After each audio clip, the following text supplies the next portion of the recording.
n1 and n2 are the number of real valued solution. तो जैसे x बराबर sine inverse x है mod, तो इसके जो सॉल्यूशन होंगे उसको हम बोलते हैं n1। ठीक है, तो इसमें अगर हम लोग देखें तो साइन इनवर्स x का ग्राफ आपको पता है कि ऐसे बनता है। ये हमारा ग्राफ किसका है?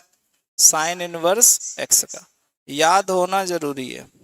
ठीक है, ये आपका π/2, ये आपका -π/2।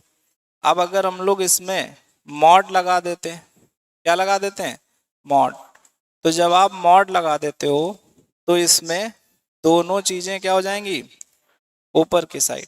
तो ऊपर की साइड होगी तो ये ऐसे हो जाएगी और ये वाली ऐसे हो जाएगी। ठीक है, तो ये आपका π/2 और ये आपका -1, ये आपका ये वाला जो पॉइंट है +1। तो अब अगर हम लोग देखें तो इसमें दो ग्राफ हैं, y बराबर mod of sine inverse x और y बराबर x। तो अगर इन दोनों का ग्राफ हम साथ में बनाते हैं, ठीक है, ये तो हमारा हो गया किसका? Mod of sine inverse x, और ये वाला ग्राफ हमारा किसका? ठीक है, एक ही जगह कट करता है, 0 पे। ठीक है, तो ये वाला ग्राफ हमारा किसका? y is equal to x का। ठीक है, तो यहां से अगर देखोगे तो नंबर ऑफ सॉल्यूशन 1 मिला। भाई ये दोनों कहाँ कट कर रहे हैं? केवल और केवल एक पॉइंट पे कट कर रहे हैं, तो नंबर ऑफ सॉल्यूशन कितना? 1। ऐसे ही अगर हम दूसरा ग्राफ बनाए, कौन सा? y is equal to sine x, तो साइन x का ग्राफ आप जानते हो ऐसे बनता है। ठीक है, बनता है नहीं?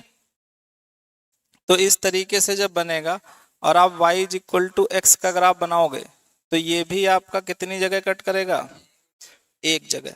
ठीक है, कभी कभी बच्चे जो है जल्दबाजी में इसको 3 जगह कट करवा देते हैं, 3 जगह ऐसे।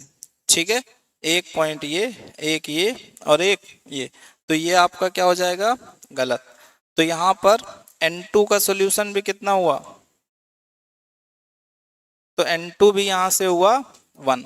तो हमसे पूछा क्या गया यहाँ पर? n1 माइनस n2 है, n2 माइनस n1, तो ये आपका आंसर कितना जाएगा? 0 हो जाएगा। ठीक है, दोनों में एक ही इंटरसेक्शन पॉइंट मिलेगा। ये हमारा क्या है? x बराबर मॉड साइन इनवर्स x, और ये क्या है? x बराबर साइन x। ठीक है।